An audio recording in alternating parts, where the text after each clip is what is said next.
tutaramenya ikintu na kimwe kuri Yesu, hari ikintu cyari mu mitima yacu twaramukunda. Kumukorera n'umuriro kandi atabintu byinshi cyane uramenya kuri Bibiri ivyo ivyita urukundo. Imana utiyumvira igihembo na kimwe, utiyumvira merci y'umuntu n'umwe.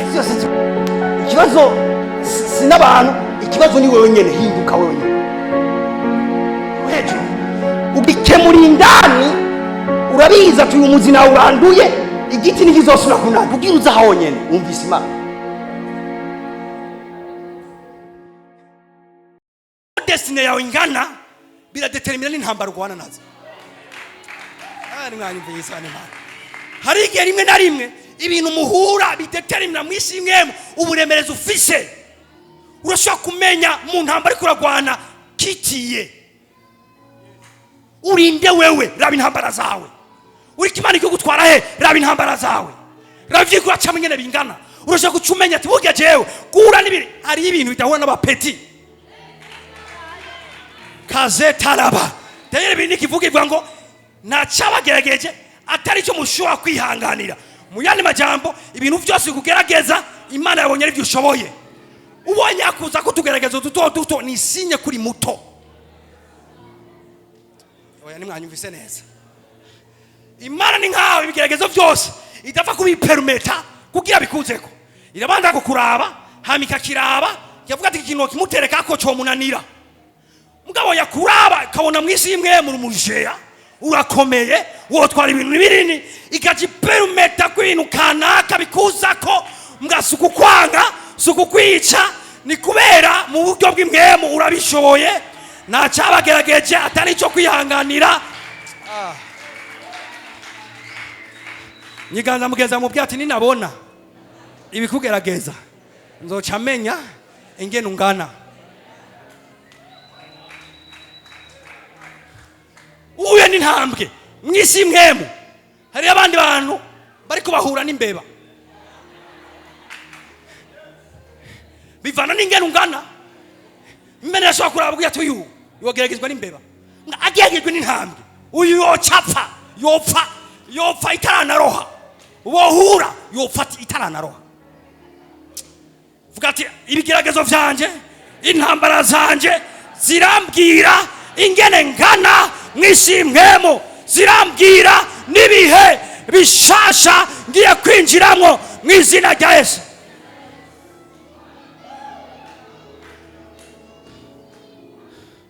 Haleluya, haleluya.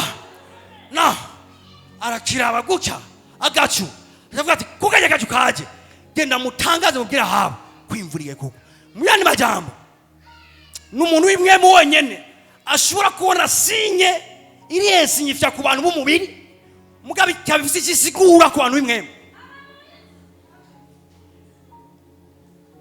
Hariho yambu ifise ikisigura,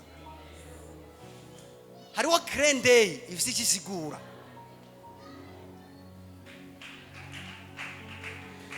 hariho hagarara ifise ikisigura, hari ibintu Imana ikora kanaka mu buzima bwawe kamenya ati burya hariyo sezi igira ihere, hariyo na sezo igira itangura.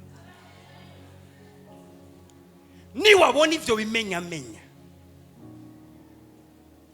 get ready, cha witegura. Uri kubona iki ariko haguca kwibiki, uri kubitreta gute? Wibaza ko wagombe habiki, wibaza ko gira upfe nacyo uzoba na bya bindi byawe byaraguteye ubwoba ukamenga ko wagira upfe. None ubu ni wabirenganye, ubu nuhagaze ngaha. Nivyo sivyo kukwica, nivyo sivyo kukwica. Izera Imana sivyo kukwica, nivyo sivyo kukwica. Ndakavuge mu buzima rukristo ni muzokwigira mu ruhuka ibigeragezo.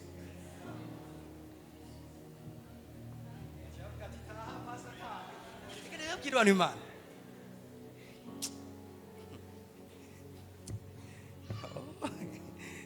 Ibintu bitesta kwizera kwacu, ibintu bigerageza ibyo twizera, uzorinda upfa muri umubiri utabirohoze.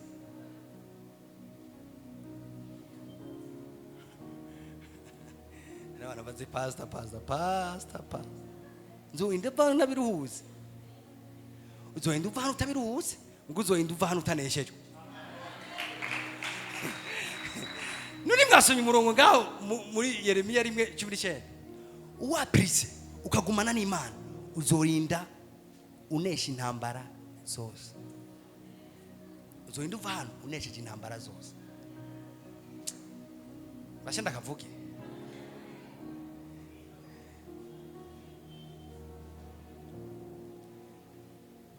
kandi ababwira ingene Imana iduza abana bayo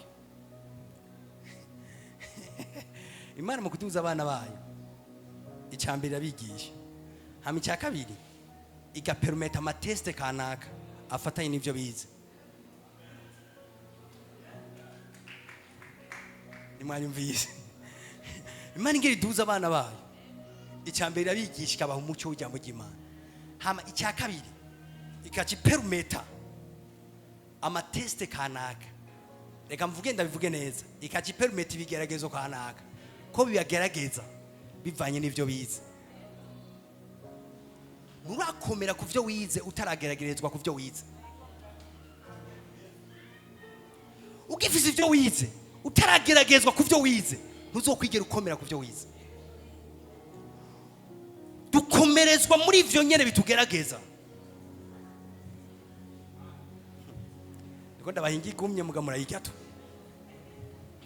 Imana ikubwira turakomeye urazi kini ikizana ibafra tiyiterure mukavumangana nayo uguma watura tuvuga ndakomeye ndaza kuyiterura mugabo iguha ijambo gusa ati urakomeye hama ntigwe ikintu cyo guterura uzocumira nk'uruntu rw'urubebe ruvyibushe rufise amatama mugabo rugenda rurajegera umubiri wose kubera iki ntiwigeze uronka ibintu bikomeza ama muscle spirituel iwawe ama challenge ivyo duhura navyo nugiye bidukomeze kuvyo twabariwe kuvyo twizeye muyandi majambo warizeye ibintu hamukabona tese ibintu kanaka umenye kugomba usokere nk'umusoda avuye muri formation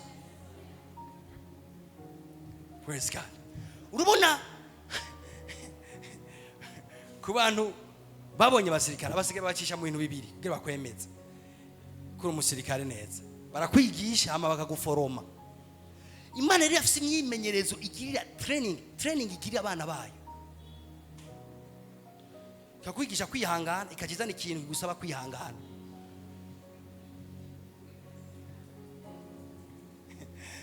mukisho yatigeze yigishwe gusa kwihangana atamenyerejwe kwihangana ashika hagufi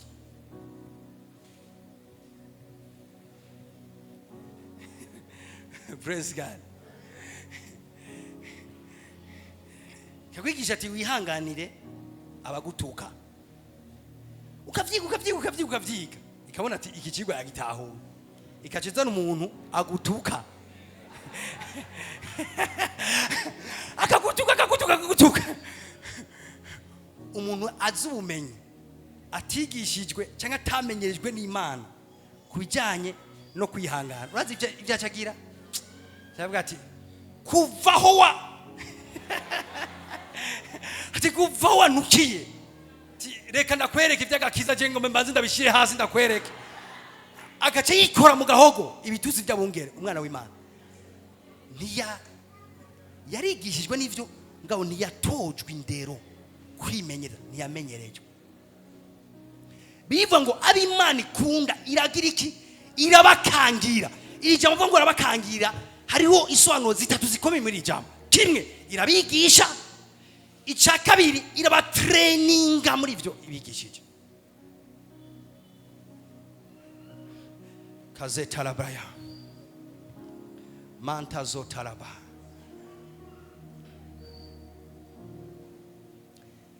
biva ngo inzu yubatse ku musenyi ibigeragezo biraza bikagira iki bikayisenya mbwa inzu yubatse ku rutare nawe nyine ibigeragezo biraza mbwa ntibiyisenyura mu yandi majambo igitandukanye izi nzu zibiri si ivyo bahura igitandukanye inzu zibiri ni ingene zubatswe naho zubakiwe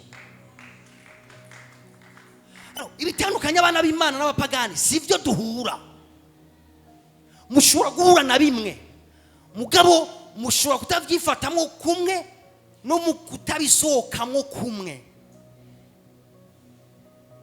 Praise God. None nk'ubu ko hari inzara mu gihugu cy'ankandi, ivyo onye ntibiri ku bantu bose, nga waruzi ko tutazobisohokamo kumwe. Mwanyumvise imvura icitse, imirimo ikuma, iyo mvura yacitse kuri bose, nga urazi ko tutazobisohokamo kumwe. Ibintu kanaka vyose vyoba ku ishure wigako, igikomeye si ivyo vyabaye, ingene muza kuyisohokamo nivyo biza kubatandukanya. Alors nari magaze kora aka kantu, ivyo uri kurabona, ivyo uriko uracamwo birafise message biriko biraguha. Umenya gute iyo message? Be spiritual. Ba umuntu w'inkemu. Amen. Ba umuntu asenga. Father, why ndiko ndaca muri ibi bihe? Si bihe byose uvuga ngo in the name of Jesus go ngo bice bigenda. Hari ibihe Imana bisaba gutraininga neza mukabiheza.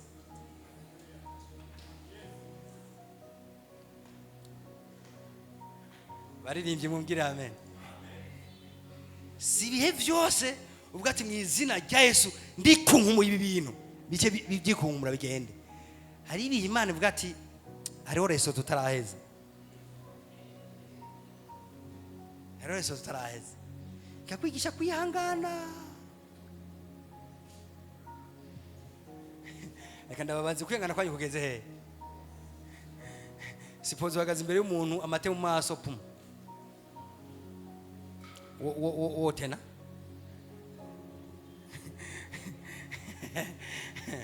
tena fata umuntu ahagaze ahantu kanaka akuvuze naba ahantu hose, ushobora gutena?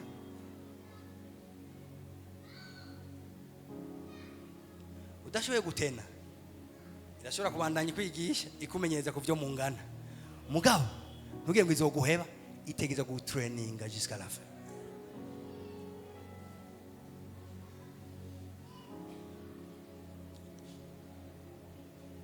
Munkunda munyanka ngoma mvuka iganza mugenzi wa mubwira ati emera kumenyerezwa n'Imana bikunde.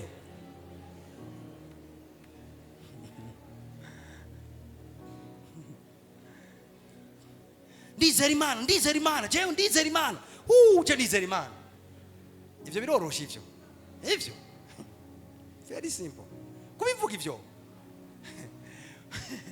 Biroroshe, uzomenya ko wizera Imana, Imana izokuzana mu ishure ry'abantu bakuze. Ishure ry'abantu bakuze Imana ntibigishiriza amajambo, mu kubigisha ntibabwira amajambo, mu kubigisha ibacisha mu mwonga gw'itutu cy'urupfu, ikagumana nabo mugabo akahaca, ibacisha mu nzuzi ikiraseko zitabarengera mugikajana nabo mugabo akahaca, ibacisha mu muriro ikizera ko umuriro ataciza kubagira mugakajana nabo muri uwo muriro. Ayo n'amashuri y'abantu bakuze.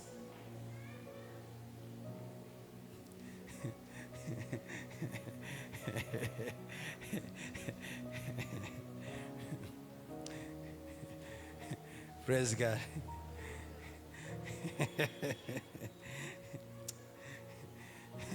Abantu nkabo niba abantu Imana yishimira, yoshobora no kubwira na Satani ati wabonye umusavyi wanje naka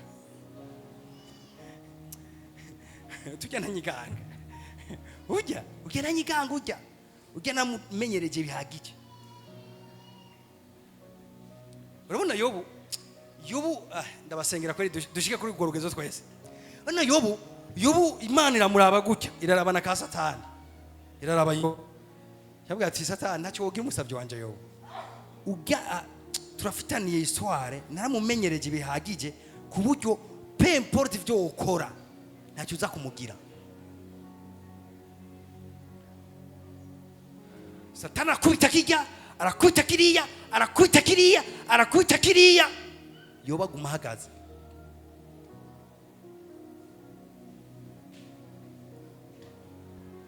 hama Imana ihejeje kumwigisha ibyo agomba kumwigisha, cyavuga ati za nka 2 fois double izo wari ufise, za ngamiya double izo wari ufise, babakobwa bawe double yabo wari ufise, vyose igwiza na kabiri. Mugabo irejeje gupuva Satani ati burya ntanyubahira ibintu, ntanyubahira ibintu, anyubaha kubera anyubaha. Ibyo ukora ko vyose nta na kimwe yoba niyo nyiganga, ibyo ukora ko vyose niyo nyiganga. Yobu aranyubaha. Ushobora turatifize vyose, umunsi mugacubura amavuta yo kwisigura umwigeme na poudre, sinzi ko mukishika ama poudre fondote.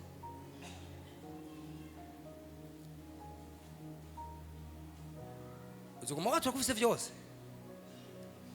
abisa umuntu yamenyerejwe mu tuntu duto duto. Umunsi umwe yarabuze ikarama ari kwishure, arihangana ntiyiba iya mugenzi wiwe. Umunsi umwe arabona amafaranga akenye, ntiyayiba. Ubu rerageze ahantu arabuze bayita gute fondote, arayibuze. Hama arafise n'umuhungu ariko aramupropose ati tunone ushobora kugira ikibazo gutura umwigeme genda umuhungu, tudukore umuti amagenda aza kuguha. Bisaba umukobwa yatojwe indero, yamenyejwe n'Imana. Ega ntibizorangira yisiga ikambiri, icyo gihe kizohera. Nga kugira urengana aho hantu bisaba kwemera gucishwa bugufi n'Imana ikakumenyereza ibegana.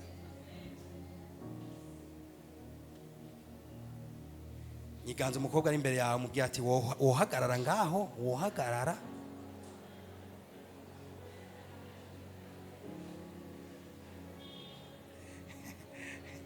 Praise God. Bisaba umuntu apana yumvise, umuntu yanamenyerejwe kugira ashobore guhagarara mu bihe nk'ibyo.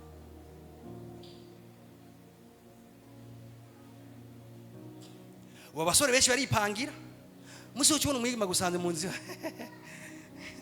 ngo salut, umeze neza, ngo narinje kuruhukira ngaha. Wohagarara ntiwohagarara, bisaba umuntu yamenyerejwe kugira ashobore guhagarara hano ngaha.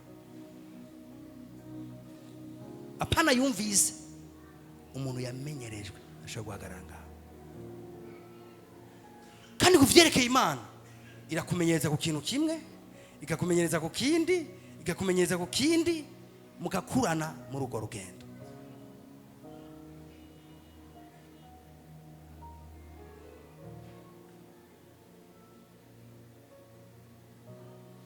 Amen. Gati sinzotsindwa, sinzonanirwa, sinshobora gutsindwa, sinshobora kunanirwa, sinshobora gutsindwa, sinshobora kunanirwa. Narabibabwiye ndabisubiramo, ndi mu bantu bizera gose. Iyo Yosefu atsindwa imbere ya muka Potifari, Yosefu ntiyari kuba premier ministre wa Egypt, byari kuba biheze. Hari ibintu bivuga ikindi gihe, hari ibintu cyangwa umugabo umwe yagomba gupasisha ikibazo abantu interview, hama barazana amadosiye arayaraba, hazamwo umugabo umwe yari vraiment warabona ko akenye, umwe wa muntu akenye nyene ukanabibona. Hama umunsi wo kugira interview, wa mugabo acha yicara ahantu, acha afata amafaranga yiwe ayaterera ahantu kanaka, baca bose. Uwa mbere araza, ahaciye abona ya mafaranga, baje gukora interview, ahaciye abona ya mafaranga arayatora, arayiba, aragenda. Wa mugabo aramubonye, niwe baje gusaba akazi, avuga ati uyu ndamubonye, aramwandisa ahantu, aca aratora yandi arashira ahandi nyene. Undi araza iyo amafaranga arayabona arayatora nawe nyine avuga ati wenda kubonye babaye babiri hacaza uwundi arayaraba arayatora ayatoye aca aribwira ko ari uwo muntu yicaye ngaho aca ayatora ayamushigira ati wataye amafaranga wa mugabo arati umukozi n'uyu aca arigira baragenda barashika baricara ngaho barindiye umwanya wa televiziyo wa mubosi aragenda arihindura araza neza ashitse ngaho arazi ikintu yababwiye ati ikibazo nagihejeje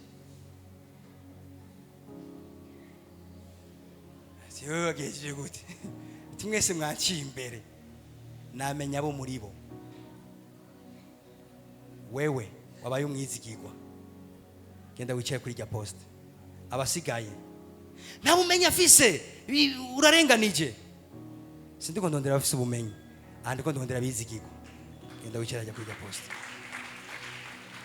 birika kivuga ngo uwabaye umwizigirwa kuri bike azokwizigizwa vyinshi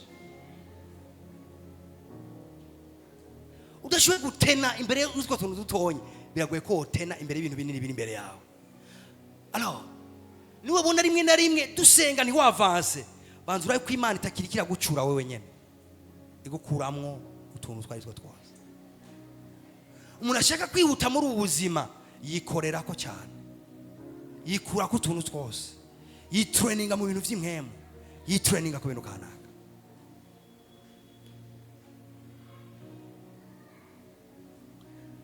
turabantu bamaze gufata mu maboko imiliyoni 100 oya muneke gutuza nibaza mugata ko atari benshi nimba warigeze gufata miliyoni 10 ukaba wagumye wumva uri wewe Imana ishimwe iramaze kukumenyereza ibitari bike ukomaze gufata miliyoni 10 ukumva urahindutse ukumva amaboko nagishobora kukwegera pay attention vyogora ko Imana kwizigiza miliyoni 10 yagusazije vyogora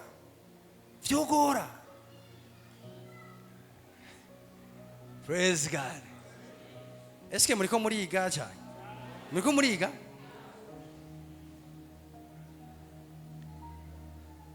ivyo uri kuracamwe biravuga iyo uri kuraca niko kantu agomba kukomunika kandi nizera ko akumvise dukomere Imana amashi ivanye n'umwanya